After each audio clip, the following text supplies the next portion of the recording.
Hello everyone and welcome back to my channel. आज हम लोग डिस्कस करेंगे किंगडम प्रोटिस्टा का थर्ड डिवीजन एंड हम लोग डिवीजन फोटोसिंथेटिक प्रोटिस्ट का कर रहे हैं। इससे पहले वाली वीडियो में मैं डिनोफ्लैजेलेट्स एंड डायटम्स कवर कर चुका हूं।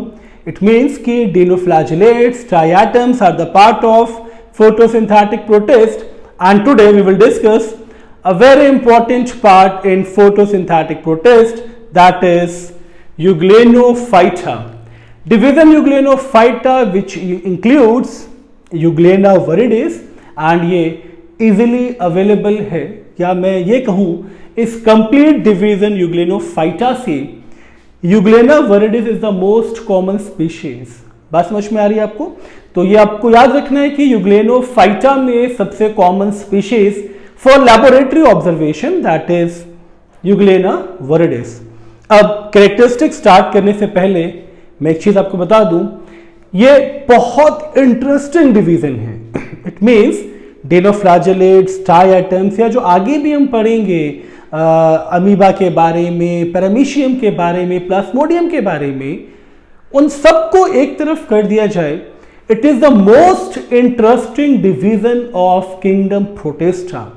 और वो इंटरेस्टिंग क्यों है ये मैं आपको बताऊंगा इस वीडियो के एंड पे, तो वीडियो को लास्ट तक देखें। एंड जो इंटरेस्टिंग पार्ट है इस किंगडम से रिलेटेड, नॉट इस किंगडम, नॉट इस ओनली इस डिवीजन से रिलेटेड, मतलब यूग्लेनोफाइटा से रिलेटेड, क्यों इसे इंटरेस्टिंग ऑर्गेनिज्म कहा जाता है, ये हम लोग वीडियो की लास्ट में देखेंगे। अब इसका जर्नल कैरेक्टरिस्टिक्स, क्योंकि यूग्लेनोफाइटा में यूग्लेना भी आता है, तो यूग्लेना में एक चीज आपको इस डायग्राम के थ्रू समझ में आ रही होगी। ये आपको जो लॉन्ग टेल लाइक स्ट्रक्चर दिख रहा है, that tail like structure is flagella. It means Protista है ना, तो Protista means unicellular organism, unicellular, microscopic and the most important we are talking about photosynthetic organism. तो ये फोटोसिंथेटिक है and it's a flagellated, clear ना? तो unicellular, photosynthetic, microscopic and flagellated organism and flagellated है तो ये understood है, ये motile होगा। flagella helps in locomotion, ये चीज आप लोग पहले से पढ़ते आ रहे हैं। dinoflagellates में भी आपने ये चीज पढ़ी थी, diatoms में भी आपने ये चीज पढ़ा है। अब flagella है तो motile है।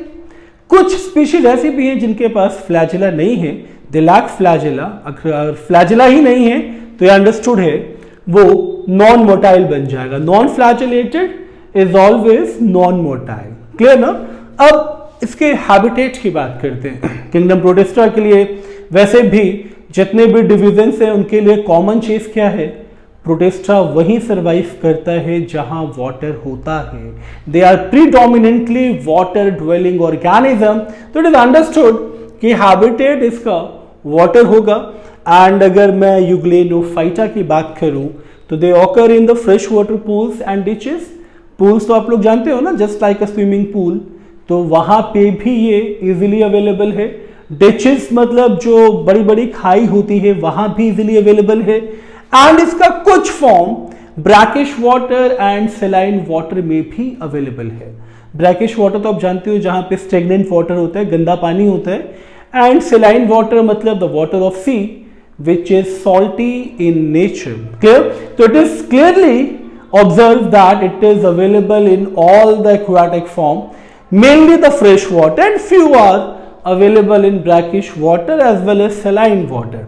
अब ये एक इंटरेस्टिंग फीचर है कि यूग्लेनोफाइटा में सेल वॉल एब्सेंट है। सेल वॉल एब्सेंट है तो ये अंडरस्टूड होगा ना कि ये जो कवरिंग बनेगी, सबसे पहले जो इसके इनर पे कवरिंग है, मैं एक एडिशनल कवरिंग ड्रॉ कर रहा हूं ताकि कंफ्यूजन डेवलप ना हो। तो ये जो कवरिंग आपको दिख रही है, दिस इज सेल मेम्ब्रेन, क्योंकि मोस्टली मतलब जो इसका प्रोटोप्लाज्म है, पूरा जो फ्लूइड मैट्रिक्स है, it is bounded by cell membrane. तो पहली चीज तो हम लोग कवर करेंगे इसके सेल मेम्ब्रेन को, क्योंकि इसमें सेल वॉल एब्सेंट है। ये पॉइंट आपको बहुत अच्छे से समझना है, क्योंकि डिनोफ्लैजेलेट्स में भी सेल वॉल था, डायटम्स में तो cell wall is made up of cellulose and silica. Silica की वजह से याद है ना वो डिस्ट्रॉय नहीं होता था। बट यहां पे सेल वॉल नहीं है। अब होता क्या है कि सेल मेम्ब्रेन के आउटर पे एक एडिशनल कवरिंग आ जाती है। ओके, ये तो सेल मेम्ब्रेन रहेगा ही, सेल मेम्ब्रेन के आउटर पे जो कवरिंग बनेगी, ये जो ब्लैक से कवरिंग देख रहे हैं, this covering is known as pellicle. Okay, और ये जो पैलिकल कवरिंग होती है ना, इसमें प्रोटीन, कार्बोहाइड्रेट्स एंड लिपिड्स का एसोसिएशन होता है। तो it's a composition of protein, carbohydrates and lipids. तो remember always in division euglenophyta cell wall is absent, so protoplasm is bounded by cell membrane, and outer to cell membrane there is another layer which is known as pellicle, and pellicle is formed by carbohydrates, proteins and lipids. Okay, तो ये pellicle की property है। अब बात करते हैं flagella की। अब इस डायग्राम में या इस स्पीशीज में फ्लैजेला आपको एक ही दिख रहा है, बट यहाँ पे फ्लैजेला भी वरी कर सकता है अपॉन डिफरेंट ऑर्गेनिज्म। तो number of flagella may vary, it may consist of 1 flagella और sometimes it may consist of 2 flagella. But remember again one thing, अगर 2 फ्लैजेला होगा तो एक फ्लैजेला लॉन्गर होगा, दूसरा फ्लैजेला शॉर्टर होगा। अच्छा, ये जो यूग्लेना वरिडिस है ना, इसमें तो इस पैलिकल की इंपॉर्टेंस क्या है कि यहाँ पैलिकल जो है वो फ्लेक्सिबल है। फ्लेक्सिबल होने से क्या होता है ना कि ये अपने शेप को चेंज कर सकता है। बट कुछ स्पीशीज यूग्लेनोफाइटा में ऐसी भी है जहां पैलिकल रिजिड हो जाता है, टफ हो जाता है। तब पैलिकल की वजह से जब पैलिकल रिजिड हो जाएगा तो ऑर्गेनिजम्स अपने शेप को चेंज नहीं कर सकता। ये बहुत इंपॉर्टेंट पॉइंट था, तो मैं इस चीज को मेंशन कर रहा हूं। अगर पैलिकल रिजिड होगा तो ये अपनी शेप को, अपनी मॉर्फोलॉजी को चेंज नहीं कर सकता। And just remember one example, that is rhabdomonas. ये बड़ा सिंपल सा ऑर्गेनिज्म होता है, बिल्कुल इस तरह से इसका शेप प्रेजेंट होता है। और ये जो रैब्डोमोनास है, इसमें पैलिकल रिजिड होता है। रिजिड मतलब टफ, तो मॉर्फोलॉजी में चेंजेस नहीं आते हैं। अब फ्लैजेला के भी बारे में हम लोगों ने डिस्कस कर लिया है, 1 और 2। सेल वॉल है नहीं, सेल मेम्ब्रेन के आउटर पे पैलिकल था।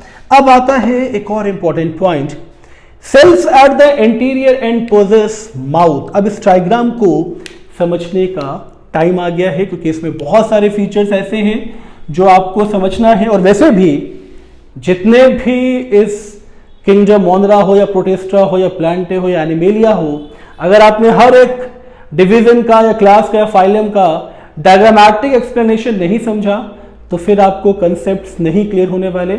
और इस चैनल का पर्पस यही है कि आपको जितने भी एक्सप्लेनेशन मिले वो with the help of diagrams मिले। तो आइए पहले इस डायग्राम को समझते हैं। तो ये पॉइंट मैं रब कर रहा हूं क्योंकि स्पेस हमें चाहिए होगा टू अंडरस्टैंड द डायग्राम। तो cells at the anterior end possess mouth, ये जो पोर्शन आप देख रहे हैं, this is the mouth which is known as cytostome.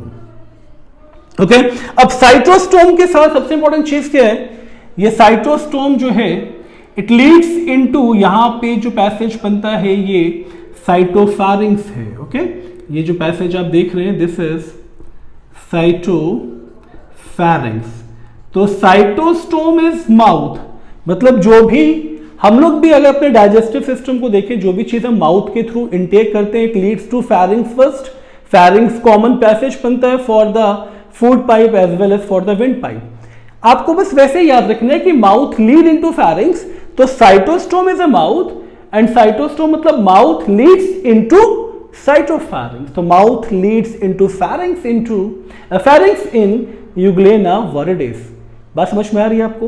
तो mouth at the interior end which leads into cytopharynx, ये चीज आपको बहुत अच्छे से याद रखना है। अब एक लार्ज कॉन्ट्रैक्टाइल वैक्यूल भी प्रेजेंट होगा बिल्कुल इंटीरियर एंड पे नियर द रिजर्वॉयर। और ये जो पूरा चैम्बर देख रहे हो ना, इसका एंटीरियर एंड तो माउथ है और ये जो बीच का पोर्शन है ये फैरिंग्स है। और ये जो पैसेज आप देख रहे हो ना, ये छोटा सा जो मैंने पैसेज बना रखा है, ये पैसेज जो है ये है इसका रिजर्वॉयर। रिजर्वॉयर मतलब वो प्लेस जहां पे ये अपने फूड को स्टोर करता है।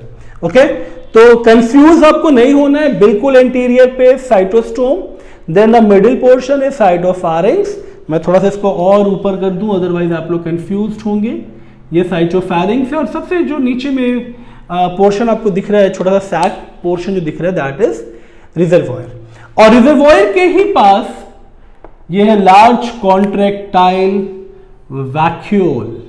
तो this is the large vacuole, और वैक्यूल भी लोकेटेड है एट द एंटीरियर एंड, जहां पे माउथ लोकेटेड है वहीं पे वैक्यूल का भी लोकेशन है। तो large vacuole eight the anterior and. बात समझ में आ रही है आपको? अब ये जो पोर्शन है इसे भी कवर कर लेते हैं। वैक्यूल के बिल्कुल एडजेसेंट ये हो गया लेबलिंग नंबर 5, ये है यूग्लेना का आई स्पॉट।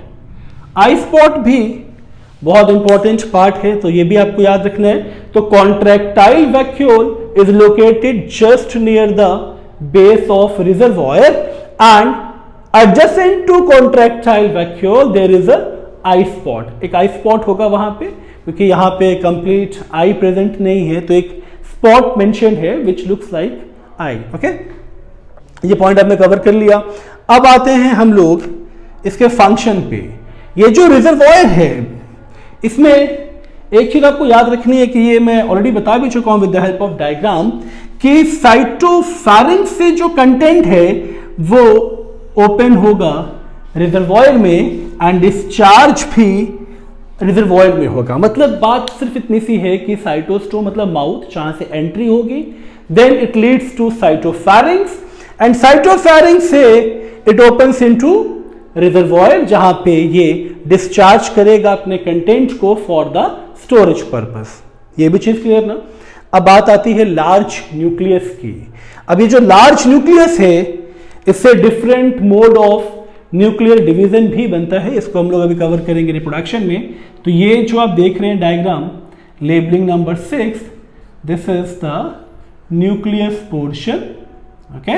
और ये लेबलिंग नंबर 7, ठीक है, ये जो पोर्शन आप देख रहे हैं दिस इज फ्लैजेला। तो न्यूक्लियस भी क्लियर आपको, फ्लैजेला भी क्लियर, ठीक है। तो फ्लैजेला तो बिल्कुल मिस नहीं कर सकते क्योंकि यूग्लेना वरिडी सबसे कॉमन स्पीशीज है और इसमें सिंगल फ्लैजेला होता है। क्लियर है ना?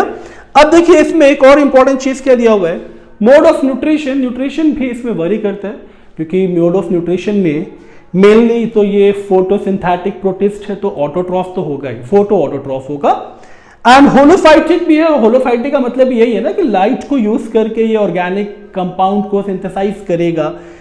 एंड कुछ एक्सेप्शंस भी है like saprobic which feeds on dead और डिकेइंग ऑर्गेनिजम्स, और इसमें आप एक एग्जांपल और ऐड कर सकते हैं रैप्डोमोनास। तो न्यूट्रिशन भी हम लोगों ने कवर कर लिया। मोड ऑफ न्यूट्रिशन आपको याद रखना है फोटो ऑटोट्रॉफिक मेनली, क्योंकि हम लोग फोटोसिंथेटिक प्रोटिस्ट पढ़ रहे हैं, और सैप्रोबिक में एग्जांपल आपको रैप्डोमोनास का याद रखना है, ठीक है। रैप्डोमोनास दो चीजों के लिए मैंने एग्जांपल के फॉर्म में यूज किया है, एक मोड ऑफ न्यूट्रिशन सैप्रोबिक, एंड रैप्डोमोनास में पैलिकल रिजिड हो जाती है, थिक हो जाती है, तो फिक्स्ड मॉर्फोलॉजी हो जाती है, वो शेप अपना चेंज नहीं कर सकता। अब बात करेंगे इसके मोड ऑफ रिप्रोडक्शन की। तो क्योंकि अब देखिए यूग्लेना में आप मोड ऑफ रिप्रोडक्शन की बात करें तो एक चीज बहुत इंटरेस्टिंग आपको याद रखनी है, आज तक यूग्लेना में सेक्सुअल रिप्रोडक्शन ऑब्जर्व्ड नहीं हुआ है। डायटम्स में होता है बट यूग्लेना में किसी भी साइंटिस्ट ने सेक्सुअल रिप्रोडक्शन को अब तक नोटिस नहीं किया। एसेक्सुअल रिप्रोडक्शन तो आपको याद होगा ना, longitudinal binary fission which divides the euglena into two daughter euglena. तो रिप्रोडक्शन आपको बहुत अच्छे से याद रखना है इसका। मोड ऑफ रिप्रोडक्शन में जो सेक्सुअल रिप्रोडक्शन है ये अभी तक ऑब्जर्व्ड नहीं है, तो sexual not observed, and asexual में it is done by binary fission, but longitudinal binary fission. Okay, तो रिप्रोडक्शन भी क्लियर, मोड ऑफ न्यूट्रिशन भी क्लियर, स्ट्रक्चर हम लोग देख ही चुके हैं। अब वो सस्पेंस खत्म करते हैं और मैं बताने जा रहा हूं क्यों इसे मोस्ट इंटरेस्टिंग ऑर्गेनिज्म बोला जाता है। आपको पता है यूग्लेनोफाइटा में दोनों के कैरेक्टरिस्टिक्स हैं, मतलब प्लांट्स के भी कैरेक्टरिस्टिक्स हैं, एनिमल्स के भी कैरेक्टरिस्टिक्स हैं। तो बॉटनिस्ट पहले इसको प्लांट मानते थे और इसे प्लेस किया गया था एक डिवीजन में, यूग्लेनोफाइसिया। तो ये बहुत अच्छे से आपको याद रखना है, it's a very important part, कि earlier it was placed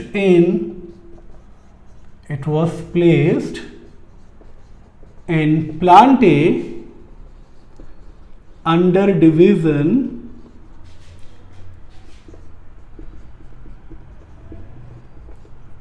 यूग्लेनोफाइसिया,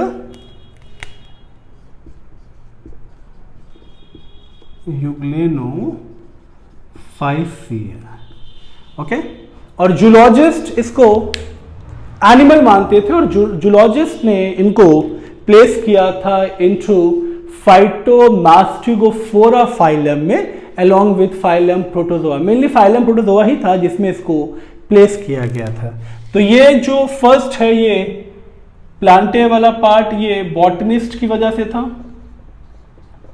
okay.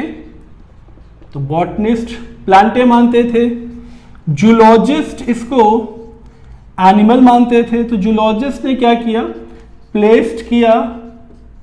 Place them into फाइटोमास्टिगोफोरा। ये नाम आपको बहुत अच्छे से प्रिपेयर होना चाहिए, फाइटोमास्टिगोफोरा, एंड ये फाइलम प्रोटोजोआ में आता था, फाइलम प्रोटोजोआ। सो ये इंटरेस्टिंग फैक्ट आपको याद रखना है, बॉटनिस्ट यूग्लेनोफाइसिया और जूलॉजिस्ट फाइटोमास्टिगोफोरा, की बॉटनिस्ट इसको प्लांट मानते थे और जूलॉजिस्ट इनको एनिमल्स मानते थे। सो आई होप ये structure, characteristics and interesting fact along with इसका जो रिप्रोडक्शन प्रोसेस है वो आपको समझ में आया होगा। अगर आपको समझ में आया है तो चैनल को सब्सक्राइब करें, शेयर करें और अपना प्यार दें, क्योंकि इस वीडियो पे मैंने एक टारगेट सेट किया है, दैट इज ऑफ 100 लाइक्स।